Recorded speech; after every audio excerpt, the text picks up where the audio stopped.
नमस्कार। नाटक कबीरा खड़ा बाज़ार के 5वें भाग में आपका स्वागत है। इस नाटक के 1 अंक को हम पूरा कर चुके हैं, जिसमें 5 दृश्य थे, पाँचों दृश्यों पर चर्चा हो चुकी है।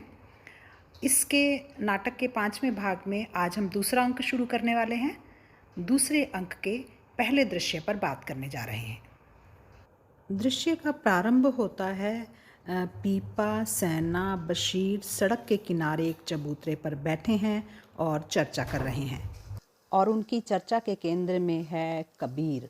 कबीर को लेकर वे चिंतित हैं और साथ ही जो महंत के और उनके विपक्ष के लोगों के बीच में जो झगड़ा होने वाला है या झगड़ा हो रहा है उसको लेकर भी वो चर्चा करते हैं। पीपा कहता है एक ही रात में महंत के आदमियों ने गोरखनाथियों के 5 आदमी मरवा डाले।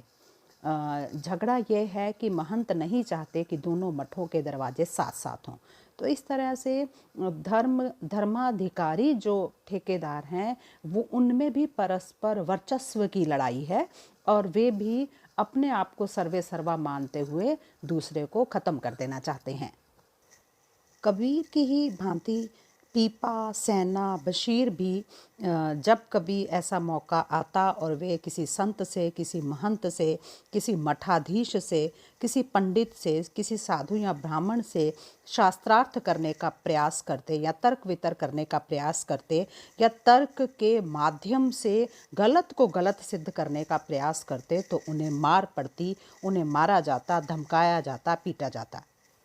लेकिन कबीर तो कबीर हैं। लाख धमकाने पर, उनसे मारपीट किए जाने पर, बहुत सारा जोखिम होने पर भी वो अपना कवित्व कहना, अपने पद कहना, अपनी बात कहना नहीं छोड़ते हैं और गलत को गलत कहना नहीं रोकते हैं और गलत के विरोध में खड़े होना नहीं रोकते हैं खुद को। तो साथ ही कबीर जो हैं वो कवित्व गाने के साथ साथ गाने के लिए एक तारे जैसे वाद्य यंत्र का भी निर्माण करते हैं और एक तारा हाथ में लेकर अब उन्होंने गाना शुरू कर दिया है अपने पदों को।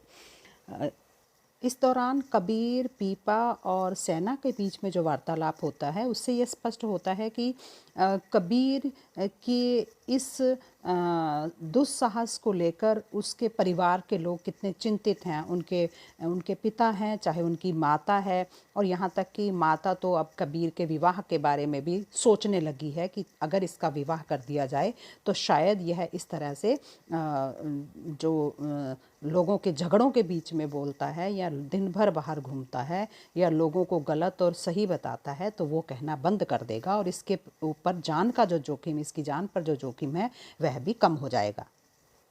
पीपा के मुख से अपनी माई के विचार सुनकर कबीर जो है वो भावुक हो जाते हैं और माई की उसके विवाह को लेकर जो चर्चा है जब पीपा से करती हैं वो तो उसको सुनकर कबीर चिंतित हो जाते हैं, भावुक हो जाते हैं और वो कहते हैं सोचता हूँ करतार ने माई को कैसा बनाया है, ना मैं उसका बेटा न वह मेरी माई, फिर भी सारा वक्त वह मुझे अपनी छाँव में लिए रहती है।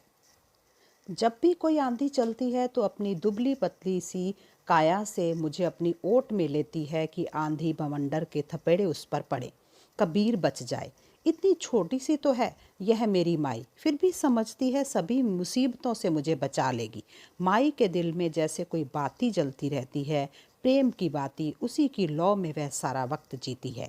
इस तरह से कबीर भावुक होकर यह भी कहते हैं कि सोच रहा हूँ जिसके दिल में प्रेम है उसके दिल में भगवान वास करते हैं।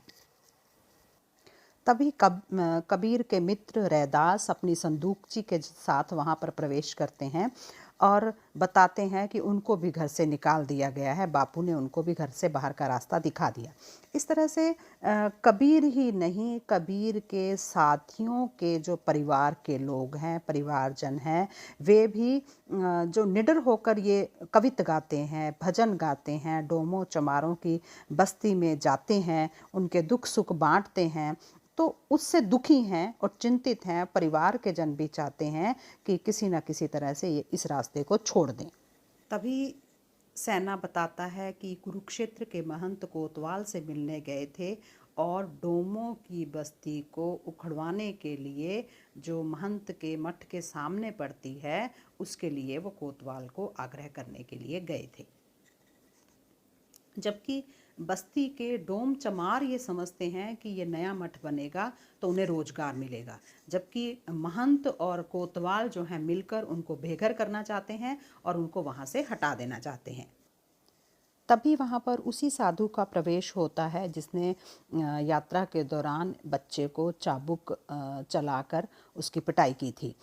तो उस साधु के साथ कबीर की झड़प होती है, झगड़ा होता है, और जो धर्म के अधिकारी हैं, धर्म के ठेकेदार हैं, वो धर्म की आड़ में जो आडंबर फैलाते हैं, जो पाखंड अंधविश्वास फैलाते हैं, भेदभाव और छुआछूत का काम करते हैं, फैलाने का काम करते हैं, या भेदभाव और छुआछूत का व्यवहार करते हैं, उसके विरोध में कबीर के मन में गहरा आक्रोश वहाँ पर नजर आता है। और जब साधु कबीर को कोड़ों की याद दिलाता है कि कोड़े पड़े फिर भी तेरे अक्ल नहीं आई, तो कबीर जो है निडर होकर साधु की ओर देखते हैं और कहते हैं, हिंदू की दया मेहर तुर्कन की दोनों घट से भागी। कहिए महाराज, पहुंच गए काशी? कै दिन की लूटपाट रहेगी काशी में? हम नहीं आए होते तो आपने तो उस बच्चे को ठिकाने लगा दिया था। कहाँ से मिली इतनी बड़ी चाबुक महाराज? भगवान के नाम पर चाबुक चलाते हो? माला फेरी, तिलक लगाया, लंबी जटा बढ़ाता है, अंतर तेरे कुफर कटारी, यूं नहीं साहब मिलता है। और जब साधु ब्राह्मणों में सबसे ऊंच जात के ब्राह्मण होने की बात कहता है, तो कबीर वहाँ फिर उनका विरोध करते हैं और कहते हैं, तो क्या तुम्हारी धमनियों में अमृत बहता है? बहता है ना, माँ के पेट से निकले होंगे तो माथे पर तिलक लगा कर निकले होंगे। और फिर वो साफ कहते हैं वहाँ पर, एकै बूंद एकै मल मूतर, एक चाम एक गूदा, एक जाति है सब उत्पन्ना, को ब्राह्मण को सूदा। इस तरह कबीर आए दिन हर रोज किसी न किसी से उलझते हैं, बहस करते हैं, शास्त्रार्थ करते हैं, ज्ञानी से, ब्राह्मण से, पंडित से, वेद पुराण के जानकारों से। उनको नामदेव का किस्सा सुनाते हैं, रैदास का किस्सा सुनाते हैं। इस तरह बहुत सारे किस्सों के माध्यम से, तर्कों के माध्यम से अपनी बात को स्पष्ट करने का प्रयास करते हैं और कहते हैं, कोई ऐसा धर्माचार नहीं जो इंसान को इंसान के साथ जोड़े। सभी इंसान को इंसान से अलग करते हैं, एक को दूसरे का दुश्मन बनाते हैं। मौलवी के आने पर भी यही बहस होती है, चाहे मंदिर हो, चाहे मस्जिद हो, चाहे कोई अन्य धर्म हो, सबके आडंबरों पर वो चोट करते हैं। इसलिए सभी धर्म वाले उन्हें बुरा समझते हैं, उन्हें धर्म का शत्रु मानते हैं। इसलिए कबीर द्वारा जितने अनुभव हैं, हर अनुभव पर एक पद रचा गया, एक कवित कहा गया, और अपने मन की पीड़ा, अपने मन की अनुभूति वो कवित के माध्यम से व्यक्त करते हैं। धर्म के आडंबरों का विरोध और प्रेम मार्ग से ईश्वर की प्राप्ति में गहरा विश्वास उनके पदों में नजर आता है। मोको कहाँ ढूंढे बंदे, मैं तो तेरे पास में, ना मैं देवल ना मैं मस्जिद, ना काबे कैलाश में, न तो कोनो क्रियाक्रम में, नहीं योग वैराग में। खोजी होए तो तुरते मिली हों पल भर की तलाश में, कहे कबीर सुनो भाई साधो, सब श्वासों की श्वास में। इस पद के साथ में इस नाटक के दूसरे अंक के पहले दृश्य का समापन होता है। दूसरे अंक के दूसरे दृश्य के साथ फिर से मिलते हैं। धन्यवाद।